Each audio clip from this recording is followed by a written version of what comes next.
C'est-à-dire que la fluidité va dépendre de différents facteurs et va influencer votre santé. Cette fluidité, elle dépend de facteurs extérieurs, comme par exemple la température. Plus la température est haute, plus vos bicouches phospholipidiques de toutes vos cellules sont fluides, hein, un peu comme des graisses qui chauffent. Voilà, ça se dilate, on va dire. Mais ça dépend aussi de facteurs internes. C'est-à-dire que plus vos phospholipides, enfin, en tout cas, plus les acides gras ont des chaînes courtes, et plus la bicouche est fluide, et de même, plus les acides gras sont insaturés, et plus la bicouche est fluide. D'accord? Plus il y a, par contre, d'acides gras trans, on va les représenter en rouge. Donc, c'est-à-dire transformés partiellement par glycogénation industrielle, eh bien, plus la membrane va être rigide et moins il y aura une bonne communication avec l'extérieur. D'accord? Donc, vous voyez déjà que nos acides gras trans empêchent une bonne communication, une bonne fluidité. Donc, il y a moins d'échanges ici avec la deuxième, il y a moins d'échanges ici au niveau de notre bicouche, donc au niveau des mouvements des phospholipides, hein, le flip-flop, rotation, déplacement latéral. Il y a également une moins bonne communication avec l'extérieur, donc vers l'intérieur ou vers l'extérieur, en tout cas des deux côtés de la cellule. Une moins bonne communication à distance. Vous, ce que vous connaissez avec les acides gras trans, c'est qu'il ne faut pas en manger. Et c'est que surtout, vous allez avoir une moins bonne peau, vous allez avoir des boutons, vous allez tomber malade. Enfin, ça, ce sont les signes, les symptômes extérieurs. Mais moi, je vous explique au niveau de la cellule, d'accord? Et ça, c'est important de voir ça.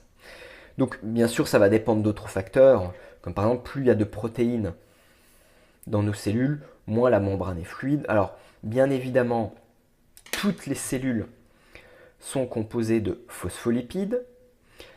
Et tous ces phospholipides varient au niveau du nom, au niveau de la constitution de leur chaîne d'acides gras, mais aussi au niveau de cette tête-là.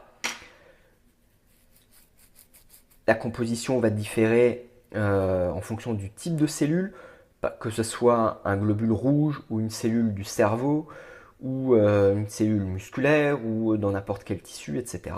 Il y a une composition bien précise de chaque phospholipide, de chaque protéine, de chaque glucide, et la composition n'est pas la même selon la partie qui est vers l'extérieur que la partie qui est vers l'intérieur. D'accord? Et tout ça, ça influence sur les caractéristiques de la communication, les caractéristiques de la cellule, sur sa fluidité, sur votre santé, bien évidemment, sur un type plus macro, puisque là, on est dans le micro. Voilà, donc cette fluidité, c'est vraiment quelque chose d'important et qui dépend vraiment, essentiellement, je dirais, de votre acide gras, qu'il soit saturé, monoinsaturé, polyinsaturé ou un acide gras trans. Donc juste pour en revenir, je vous avais dit que les acides gras saturés pouvaient avoir une liaison du même côté, d'accord? Que je retrouve. Vous pouvez avoir une liaison du même côté. Je vous avais montré comme ça, une liaison cis ou une liaison pardon.